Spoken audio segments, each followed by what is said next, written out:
Hello, lovely ladies. How are you today? I'm so happy to be here with you. As I say every week, I know you're getting tired of probably hearing me say this, but damn, we've got a great episode for you today.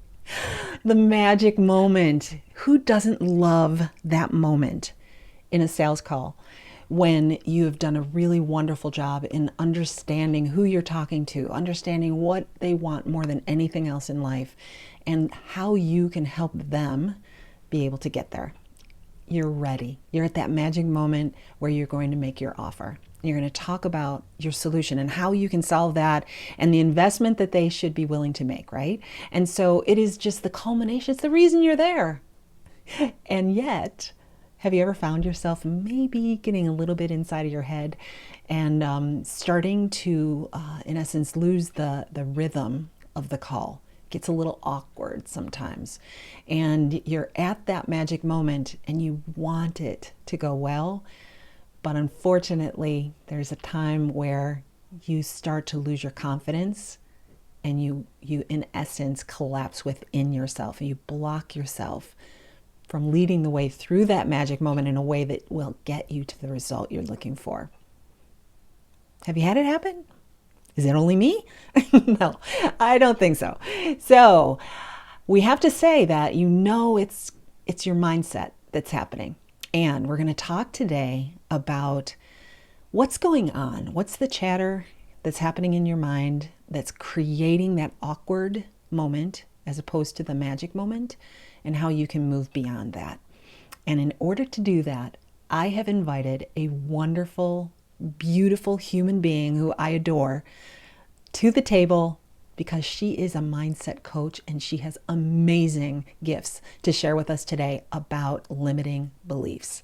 So today I want to introduce you all to Ariel Kopac from Harness Your Hindrance. And Ariel is amazing. She is a certified Myers-Briggs practitioner. Okay, so she knows her stuff around, what's going on below the surface. But more important, Ariel has also studied NLP, neuro-linguistics, so she understands people's brains.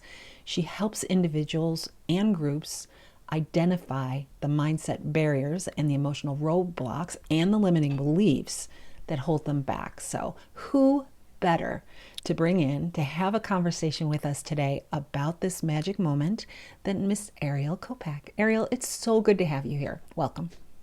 Thank you, Susan. I'm truly honored to be on your podcast. Oh, I've been looking forward to this. Thank you. We're mutual fans of each other. Fangirls, Yes, we right? are. Yeah. Ariel, what haven't I told my folks, my listeners, about you that it's important for them to know?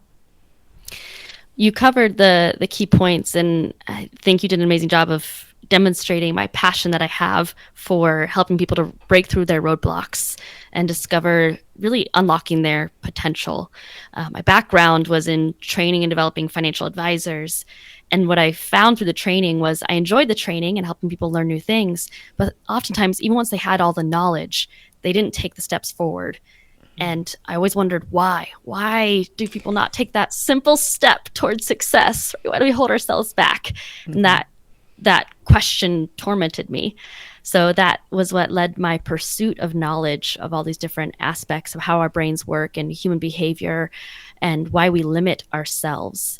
So that's how I got into limiting beliefs coaching, and it's my passion. I absolutely love it, and I love when I see people really unlock themselves and allow themselves to flow more freely and pursue that success, take that step just by stopping that self-limitation. Because when we know so much, we can get tangled up in our own minds. And I love helping people to untangle that mental mess. Beautiful. I love it. You said that so well, Ariel. And I think that's why you and I connected so well the very first time we met.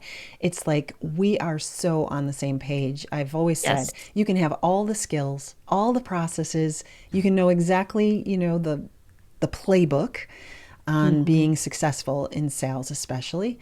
But if you don't have a really clear mindset, it will squash the success, the level of success that you can get to, right? I mean, you can Absolutely. block and tackle your way there. You can, kind of through sheer grit, be able to Yes. be quote unquote successful, but you will not get as far. And it's so much harder when you're fighting yourself. It's draining. Absolutely. Draining. Cool. All right, Ariel, because we've done our work in deciding how we want to, present this to you all, to the listeners today, I know that you have three very important kind of areas that you like to explore and talk about with people when it comes to limiting beliefs. And you know what? Before we go there, because sometimes, Yes. people hear words like limiting beliefs and they're like, oh, Mm, I kind of think I know what that means. I've heard it before. If I'm a coach, I've been trained on it, but let's just level set. What is a limiting come from? And then let's talk about, okay, what can we do about it? So why don't we start there? absolutely. So, a limiting belief is any belief that you hold to that holds you back, usually from a place of protection or perceived protection, I should say. So, oftentimes I find that the best way to demonstrate a limiting belief is to share the story of my limiting belief, if Excellent. that's wonderful. Okay. Oh, yeah, let's go So, there. my passion for limiting beliefs really came from my own convicting story where I was going into a limiting beliefs workshop for the first time. And I didn't know what to bring to the workshop. There was one thing that was really bothering me, and it was very scary to bring it to the workshop because I didn't know the answer. And it's very vulnerable to bring something to the table when you have the question and not the answer to it. However, I knew it was worthwhile to seek out this answer. The problem I was facing was I found out there were a few different people in my network who were perceiving negative intentions for what I was asking them to do when I was in a leadership position. Yes, I just saw your face, Ooh, Susan, where you went, what? And what? ouch, yes. Why? And that was it. It hurt because I thought, how could you possibly think those are my intentions? I'm doing this from a place of service. I want these good things to happen for the advisors. And it really hurt when I found this out. But I found out that there was more than one person from a different area who had a similar type of perception of me. And my rule is if there's a trend of three, the Mm-hmm. common denominator. I knew there had to be something that I was doing or not doing that prompted this result. So I brought it to the workshop. And long story short, I'll go through the process really quickly. What happened was people were perceiving negative intentions because I wasn't sharing my intentions with them. And when you don't give people the answer, they fill in the blank. And they usually fill in the blank with a negative assumption because they're in place of perceiving protection. So because I wasn't sharing my intentions with them, they were putting in a negative perception. I was not sharing my intentions with them because I was afraid of revealing my intentions. If I revealed my intentions fully and clearly, they may see that there's a selfish component to the intention, even though that's not the primary. There may be a selfish component within my intentions. And if they saw there was a selfish component within my intentions, then that meant I would be seen as selfish or I would be selfish. And if I was seen as selfish, then to me, that meant I was just like my biological father, whom I viewed as the epitome of selfishness. And that was my greatest fear in the entire world. And I had no clue that that was Wow. at the root of this result of people perceiving a negative intention Oh, with my Ariel, actions. that's fascinating. So as you were telling the story, I'm like, where's the limiting belief? Where's the limit? And I almost visually was going down a layer with you and down a layer until you got to that revealing of the deep below the surface, the conversation below the conversation that was Yes. happening for you around not being perceived as selfish. Oh, it's so interesting. Mm-hmm. So So the limiting interesting. belief can be at the level of if I reveal my intentions, I'll be seen as selfish. That alone is a limiting belief. There's sometimes that's as far as it goes, but usually there's something even below that that created that belief, a belief that prompted the limiting belief that's more noticeable. Uh, Interesting. yeah. Okay. Now, can we put this into the magic moment and talk Yes. about what limiting beliefs come up in the magic moment? I think both of us can probably rattle off a few. Why don't you start? What makes that moment awkward instead of magic for people? Oh, the list of limiting beliefs. We could go on and on. However, one I actually do see a lot is selfish, and that's not a projected one. It's one I hear come up a lot, frankly, in particular with women. Yeah. I see that one come up more with my female clients than my male clients. I do see it come up with both. However, more with my female clients than my Yeah. male clients. Can we talk about that for a minute? So let's go down that rabbit hole, just like you did with your own Mhm. limiting beliefs. So where does it start? It's like, oh, I'm being greedy. I shouldn't ask for what I believe I'm worth. Is that where it starts? And then it kind of unravels itself to come. That's one, yes. So that's one. However, it shows up differently for each person. So for one person, it may be greedy, and it comes from their experiences and perceptions with that word or that context, right? So for someone, it might be, I viewed my uncle who hurt my mom, I viewed him as greedy, and I don't want to be greedy, like, because he was, and that hurt someone. So I don't want to be like that. And then all of your context in that conversation is, I don't want to be like, I don't want to be like, I want to avoid being like this word or this perception that's tied to an experience or a person. And so then it creates this avoidance and this pulling back from the conversation, from the person that you're in front of, because of the fear of being like someone, like something, or perceived in such a way. Oh, that's so good, Ariel. For some people, it may be greedy. For some people, it may be selfish. For some people, it may be pushy. For some people, it may be salesy. But it's usually because a situation happened that created a perception, an associated word, and that they don't want to be associated with that So good. word or You know, perception. it's so funny you brought that up because have you ever read the book The Millionaire Mindset by T. Harv Eker? I think that's the name of it. I have heard of that book, but I haven't read Millionaire that one. Mind. It's a really good book. It's really good. And it just talks about the fact that you have a money blueprint, in essence, that has been developed. And exactly what you're talking about, his philosophy is that your money blueprint, or in essence, the way you view money, is definitely based on what you're talking about, something that you've either experienced yourself or two other ways through what people have modeled for you, like your Yes. parents and what they modeled and how they viewed money. And then also through what you have heard and experienced. So Yes. there's so many different ways that you're, in essence, and we had a great conversation about this in our group this week. We were talking about, it's, in essence, it's not just a money mindset, and it's not just a limiting belief. This is actually something that becomes your identity of who you are and who you believe. Like you were saying, I don't want to be selfish.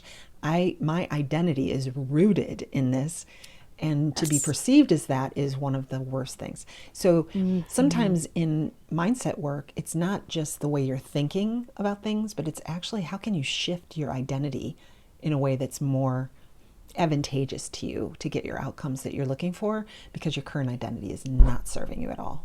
you know I love it. it goes And that deep. is, it does go deep. And it's actually, you're bringing up the core of my name, Harness Your Hindrance, because I was inspired by the book Psycho-Cybernetics by Maxwell Maltz. And he's essentially one of the founders of the now philosophy, psychology, whatever you may call it, of that identity within psychology and the power of your self identity. I say your self proclaimed identity. So he was actually a plastic surgeon and discovered, he studied why his patients, some, even though they were changed externally, they couldn't see the change. They still viewed themselves the same way, even though externally they were different. And everyone else and all the evidence was there that things were different, but it didn't change their with the way that they saw themselves. Oh, that is fascinating. We will include that book in the show notes because personally, it's something I'd like to look at, but I'm sure some of the listeners would want to do that as well. All right. Absolutely. So now that we've kind of level set how limiting beliefs can show up and the symptoms around them in that magic moment, and i.e. the awkward moment, Ariel, share with us what we can do about it. Yes. So oftentimes the process starts before the call. Right? So getting those thoughts out even before that moment. It's a preparation for the magic moment. The magic moment is like so much in mindset, it's tied to sports, right? So the magic moment is like that moment in sports where you're going for the winning goal, and there's a lot of preparation that comes to prepare for that moment. The pre-game preparation, the mindset work, the practice, all of that ties into it. And so much with the mindset, what you can do is we prep for the game with the strategy, or for the call with the strategy and the process. But how much do you prep your mindset? And so much of that is about clearing out what are the limiting beliefs, what are the thoughts, what are the mindset challenges that come up for me, And you can identify those oftentimes by reflecting on a previous call. Don't beat yourself up for the awkward moment. Acknowledge the awkward moment and identify what was present in your mindset in those times so that you can get address those in advance for the next call and make the next moment magic instead of awkward. We got to Excellent. dig in and do that reflection to figure out what are those limiting beliefs, those thoughts that are showing up in the moment. When you reflect in the moment, and reflect back on the moment, you can identify some of those thoughts that were coming up and then what beliefs prompted those thoughts. Excellent. So before you get on the call, you're starting to really set your mindset on who you want to be on that call, how you want to approach things. A lot of times I think we focus a little bit more around what we don't want to be. Would you say? Yes. So, yes. In listing out the thoughts, the beliefs that came up, what are the thoughts?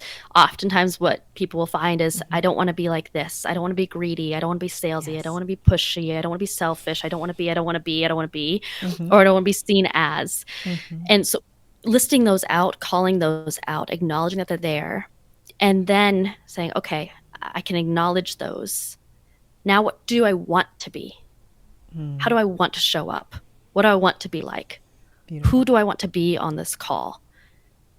Because if you're just focusing on what you don't want to be, you're in a place of avoidance and just constantly avoiding something. And then in an energy way, you're pulling away. You're pulling away from your prospect and you're pulling away from the conversation. You're not being present in the moment if you're in that state of avoidance. However, when you're thinking about who you want to be, how you want to be, how you want to show up, you're in a place of pursuit. And a place of pursuing that prospect, pursuing the process, pursuing the conversation, and you're more present because you're not in a place of avoidance and fear. Beautiful. I love that, Ariel. Everybody listening, take note of this. If you have a sheet that you use for your calls that helps you guide you through your notes, put at the top of that sheet, who do I want to be on this call? And I think, Ariel, that is brilliant, because if you set your intention and you set your mindset right before you get started, all you have to do is self-correct during the call and not allow any other chatter to come in. So that's a tip that's worth its weight in gold already. Thank you, love. All right. So, but I think you have another tip for us? I do. So mindset is key. And some of this is getting some of the other stuff out of the way so that you can focus on your mindset, meaning be certain of your price. And when I say certain, I mean no wavering. You have to be certain on your price before you go into that call. Right? You have to, if you're wavering in the conversation, you're going to cause wavering for them. If you're uncertain, you're going to bring that uncertainty to the call no matter what. I guarantee if you are uncertain, you will bring your uncertainty to the call and it'll show up in some way. So you want to get that off the table. Be certain of your price. I love that. Ariel, when I was first an entrepreneur, because when I worked in corporate, I was told how much to sell things for, right? It was like, here's the price book, go do it. And I was okay with that. But when I had to turn around and sell myself and my own programs, I would set the price and I'd get on a call. And the whole time I'm talking to somebody, I'm going, no, I think I'm going to charge them this. No, I think I could charge. No, I'm not going to go there. I'm not going there. I don't think they, and the chatter that was going on in my mind was ridiculous around when I came to make the offer, how much should I charge them? And I know that for a fact, if you are chattering in your mind and listening to yourself, you're not really able to be present at all for your person. That's where the awkwardness comes, is you've just left the building and they can sense it. People can sniff this out, right? So in order to stay present, get the mindset work done ahead of time around your price and be confident and be certain of it. I love that. Yes. That. You have to be certain in your price and confident in your process. So absolutely certain in your price. Now I say confident in your process because your process may fluctuate or be a little bit flexible based upon the person. And so you want to be confident in your process, have trust in it and follow it. So when you're talking about process, you're talking about the work that you will deliver for your client. And the process for your call, whatever your sales strategy is, right? So, just trusting the process once you're in it. You get your mindset right, your price, you're confident in your process, and you step in. I love that. And then you just let it flow. Yes. Step in. I love that. I've talked with a lot of women when they're in this situation where they feel like they lose control Mm-hmm. of the call, right? And I think what you're Mm-hmm. saying is that if you can clear away the clutter and the mindset issues that you're having, you can be confident and stay in your process and stay leading your person Yes. through the conversation. When you lose Yes. control of the conversation, you really lost control of everything. It's like, oh, Mm-hmm. now it's like out in the wind. Good luck. Let's see what Mm-hmm. happens. And that's never Yes. a good thing. Never a good No. thing. All right. No. It's not. Excellent. I Love love it. both of those tips. All right, lady. Is You Go ahead. alluded to leading, Yes. and one thing I found when I was working with financial advisors and doing a workshop, we discovered there's this shift in the tone, and a lot of times when I'm working with advisors, there's a prospecting portion of the call where they're working for referrals. So closing the business is one aspect, and then asking for referrals is another. Gotcha. Similar but different mindset blocks sometimes, and I would hear this energy shift, this tone change when they went to ask for referrals. Yeah. And I called someone out one time and I said, "You were leading with confidence and clarity and assurance the whole way through. And then as soon as you went to ask for referrals, you shifted and you stopped leading." And I said, everything that you were saying in words wise was in alignment with what you were saying before. And from the receiving end, not much changed process wise or even context wise. But what shifted was you stopped leading. So then I wasn't sure where to go Right. in following. Right. And surely if you heard it, of course the person they were talking to heard it as well. Yes. So you have to stay confident and lead in order to get the results, whether it is a referral or buying decision. Mm-hmm. Perfect. I love it. Love it. All right. I love those two. I love those two tips, Ariel. What's the third one you got for us? We're talking, this is kind of tied to the other two. Prioritize yourself first before the call. And when I say that, it's all about getting your mindset clear. But when you prioritize yourself, focus on yourself first, then you can focus on your prospect and be more present. And I'm not sure if it's because we fear being selfish or we're so focused, task oriented. There may be different reasons why we avoid this. Maybe we're afraid of our self awareness, even. We're afraid of what we may discover. But we so often avoid taking that time to focus on ourselves. What are my thoughts? What are my feelings? What are my beliefs in this moment? Where am I at? Where do I want to be? Where do I need to be mentally and emotionally in order to be more present for my prospect? If you do that work for yourself first, you will show up better for your prospect and be able to perform in that magic moment because you're fully there. You already did the work. There's no more chatter. There's no more questioning. There's just certainty. When you're certain and confident, you can lead. And that's what's going to serve your prospects well, is being present and leading them. You don't control whether or not they follow. You just control whether or not you lead. Wow. You know what, Ariel, that just, it seems like, oh, well, of course, that, it's simple. It's simple. It's not a, rocket science kind of a thing. However, I do believe it's completely counterintuitive to the way that we approach a sale. I know it is for me sometimes because when I'm ready to get on a call with someone, I am thinking about them. I am. I'm thinking about what is their world like? Why would they be interested in talking to me? What is what is it that they want to do differently? Why is that important? I'm really focused on them. And I think when I hear you say, it's not that you don't want to do that, but you first have to clear the path to be able Yes. to focus on that with 100% clarity and not be distracted by the mind chatter. So if you do your work first, if you focus on yourself first, and then you focus on the prospect, you're going to be there more present in the conversation and create that magic moment. I like that. Yes, because that magic moment comes from being present and hearing the opportunity, really hearing them, not just hearing what they said, but listening with intent. And you have to be present in order to listen intentionally. And you can't be present if you're caught up in your own mind, your That own is mental so good. mess. That is so good. Ariel, it's so sad to say this, but there is a rare time in anyone's life where they can show up for a call for 30 minutes or whatever it might be, and someone is 100% focused on them, right? It's like Yes. I remember when I was going through coaching certification and the teacher was, and when you're first learning, you're all like, oh, am I asking the right questions? Am I going the Mhm. right, am I doing this right? And the instructor was like, okay, people, listen, you could just show up and be a stone just listening to the people, and they would walk away going, wow, that was great. That was a great call. And it's like, you do not need to do anything. Just the fact that you're there and present, and yes, asking some good questions, but if you are present and listening for the intent of Mhm. understanding more, that is more than people ever experience, and that creates a relationship that's incredible. So, It really does. like, it's To share with you my pre-call process, pre-gaming mindset work, I will listen to a somewhat meditative song, and I will actually say a prayer and ask to be clear, to be a vessel, to be like a mirror or a clear pond as a reflection. I don't bring more than I reflect. beautiful. Oh, Ariel, that's beautiful.